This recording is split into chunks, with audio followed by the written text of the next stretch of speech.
Sekuqubuka inkulumo mpikisano eshubile phakathi kommeli u-Advocate Charles Mnisi nofakazi ongaphambi kwenkantolo njengamanje welokubulawa kukaSenzo Mayuni uMzansi Thozi sithwala izolo. Nginimelele iphinde futhi nginamukele channel ehamba phambili inkezo. Mina ngifeze ngithuthunga ngakho manje bathi ilast bona amakomenti mhlambe mangabe usemusha ngizocela usubscribe, ngakhohlwa ukucomment nokulike kanjalo futhi nokushare okuyikhona okukhulu kunakho konke. Nganza kwethu uMnisi beqhubeka nokupheka ngemibuzo uthwala owayomngane kaMeyiwa wayekhona endlini ngosuku okwabulawa ngalo lesi silomo sebhola ngo-October mhla kunyaka ka-2014. Umnisi uthe uma kuqhubeka icala umshishisi uzobiza abanye ofakazi abazofika bazochaza ukuthi ke kwenzakalani ngosuku lwesigameko. Kuyistatement uthwala engazwakali esho lutho ngaseqhubeka. Umnisi uthe omunye wofakazi okhuluma ngabo nguZandi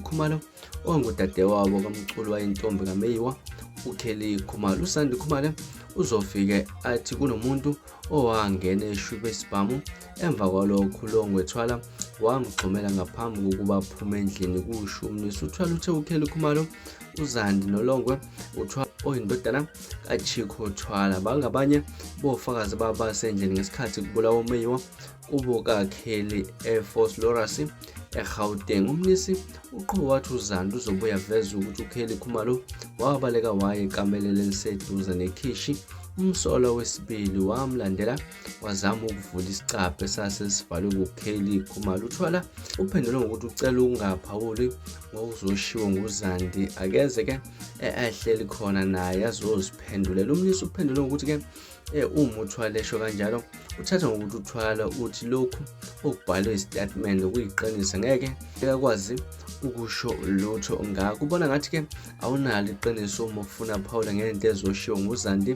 uPhawula ngalokho ekuthinta yena owakubona, ufuna ke aziphikise yena noma ufuna ukuthi asho ukuthile ukuze ke uma sekufika uZandi lana bese ke ethi yena washo lokho kubhoka lapha umfakathwala. Umnisi uphendula ukuthi indlela enza ngayo ivumelekile enkantolo, akasho ke ukuthi uqinisekisa noma cha, ufuna nje ukuthi ke lokho kushiwo nguZandi ngabe indlela owabona ngayo yini yena. Uphekelela lapha uMnisi kungenelele ke umshishisi wombuso Advocate George Baloyi othe uthwala bese echazile ngaphambilini ukuthi okunye okwenzeka ngesikhathi kuqhubeka emsindo akakunakanga. Umnisi ke ungenelisile eziphendulela athi alikho iqiniso kulokho okwenziwa umbuso ngoba yena ubezama ukutshela ufakazi ukuthi uphendule kanjani kwababuzayo. Uqhubeka sola umbuso ngokufaka amazwi emlonyeni kafakazi ukuthi akaphendule athini.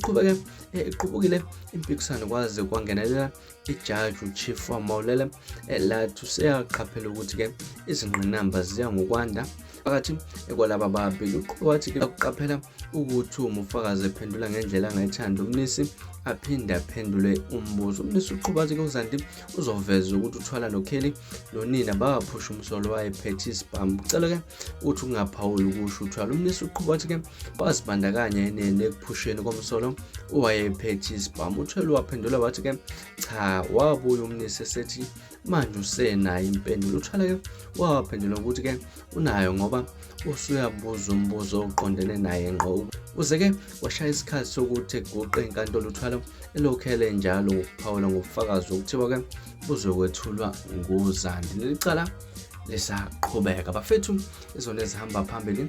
Wena mhlawumbe kuthini lakho uva ngalolu daba? Hlala lapha ku comment section kungixoxele kabanzi ukuthi luthini lwakho uva ngalolu daba. Ngelasiboni sengiphuma kanjani nanye nithembise ngiyabuya futhi nezinye izindaba ezilandelayo ngesikhathi esilandela kwakho. Nje ubeke indlebe bese uyasubscribe nibe nosuku lumnandi, ngithanda kakhulu.